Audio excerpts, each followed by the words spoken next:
Hey guys, welcome back to JDMods. Today we are doing the second video in the FD RX7 series. This is what I was originally intending to make the first video, but as you can see, we got a little bit carried away, and the first video is just me mostly stripping this thing down. So my RX7 is now a bare chassis, which is great because this video is going to be fixing all the bodywork, mainly welding, from everything that was done to make this a V8 swap car. If you guys didn't see the first video, I'll give you guys a quick rundown, walk around of the car, what I'm doing today, and then we'll get to work fixing it and prepping it for paint. So quickly, I'm going to show you guys what we're doing today. The major area of concern is the firewall. Like I said, this had a LS swap in it before I bought it as a shell.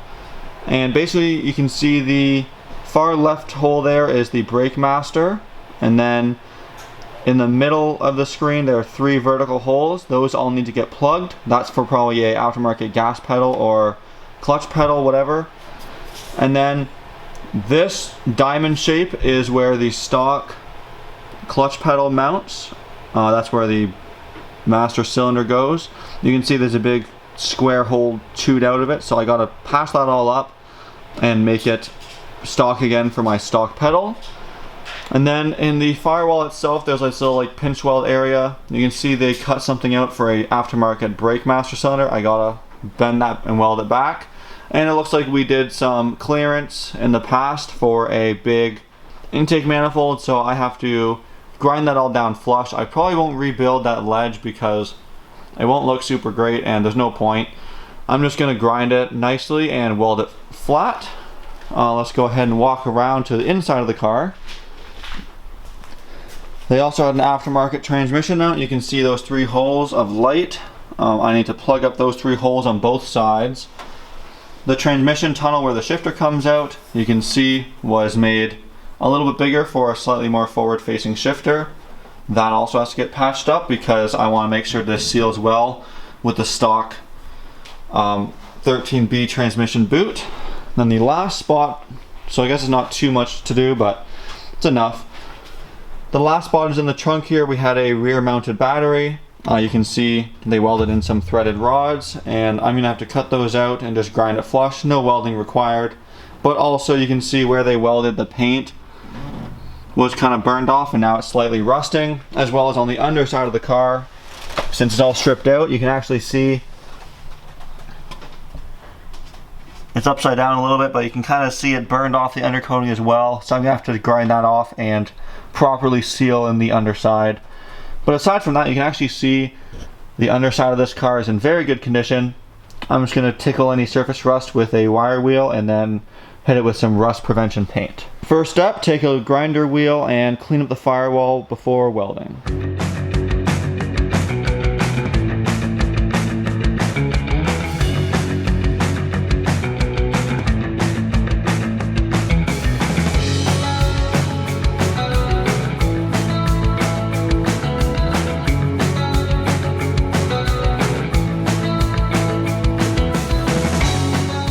Just finished up the prep work for the welding. Let me show you what I did.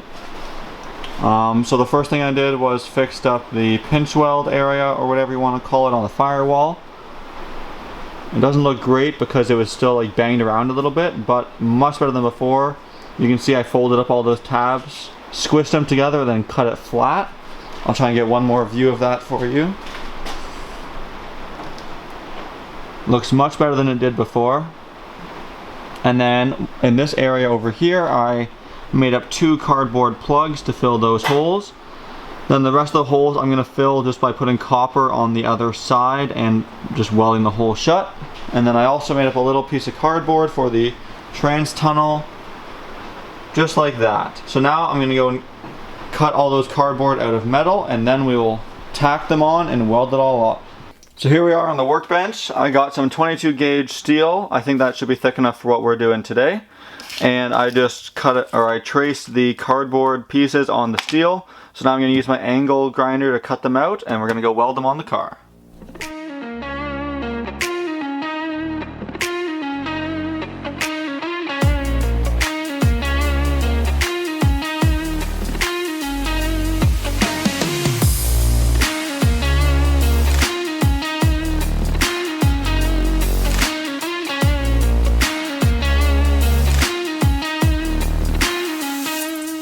moment of truth to see if these pieces I cut out fit in the holes. Obviously they won't be perfect because the firewall is kind of on an angle, but the first one looks pretty good. I can definitely work with that. That's the big hole. The circular one I'm not too worried about because nothing has to bolt to that after the fact. Looks like I have to make it a little bit smaller. I think I can probably do that with just some tin snips. And then the shifter one is good as well. You can see I also just took a quick wire wheel and tickled the edges where I'm going to be welding. So let me go ahead and do a time lapse now of me trying to fit these in here, and I might go ahead and throw on some tack welds.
Next up, I'm going to be welding the holes in the floor that I showed earlier, and I thought I would just show off my setup. As you can see, those are the 3 holes I'm welding, and what I have is a piece of copper, a very thick, I believe it's 1/8 inch piece of copper held up with a bottle jack on the bottom of the car. And what that allows me to do is weld the hole shut with the welder, and the welds do not stick to the copper, so then I can just pull the copper away and all 3 holes should be plugged.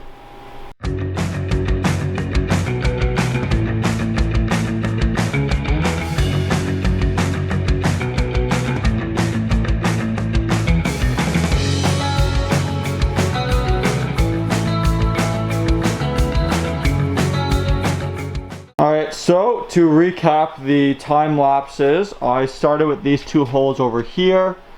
Not my most beautiful welding, but the difference in thickness of metals as well as the 22 gauge I think was a little bit too thin. Wasn't helping either.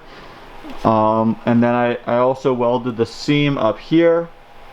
Again, not my best, but I'm going to get it with a grinder to finish it off. Inside the car, we fixed up the little hole here. Not a perfect repair piece. I'm going to have to sand that down with the grinding disc. The plugs obviously worked quite well. No more ground showing through the floor. Let me get a good shot of those. I might still sand them smooth so that it's easier for priming and painting. One thing to watch out for when you are doing something like that is the underside of the car with the rubberized undercoating. It's going to be really hard to see on camera, but you have to make sure it doesn't melt and catch fire, or if it does, or when it catches fire, that it doesn't spread and catch your whole car on fire. So I'm going to get out the grinder now, and the first thing I'm going to do is take off these little battery posts.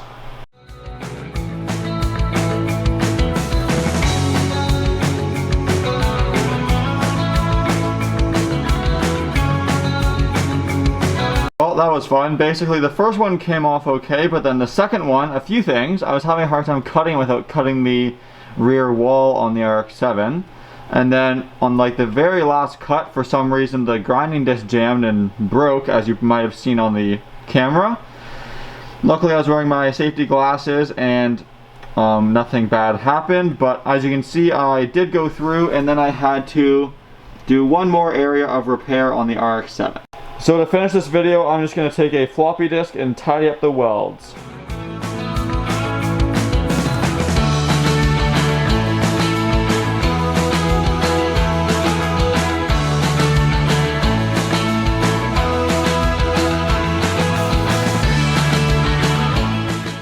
Alright guys, so I am done the welding and grinding.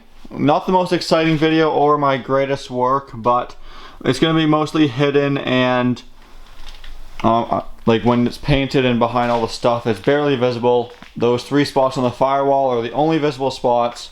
Everywhere else is going to be hidden.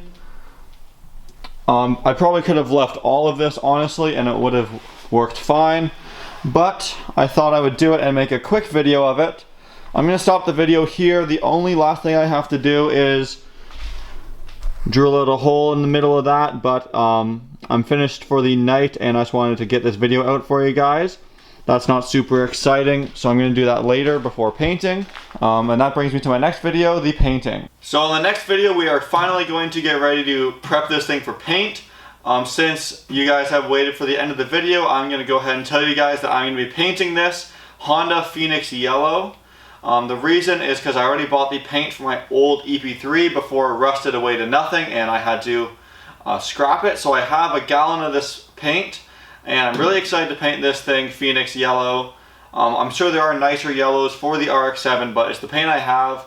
I found one that was actually painted that color as well and I quite like it. So in the next video I'm going to be doing some sanding, some cleaning, some prep for paint.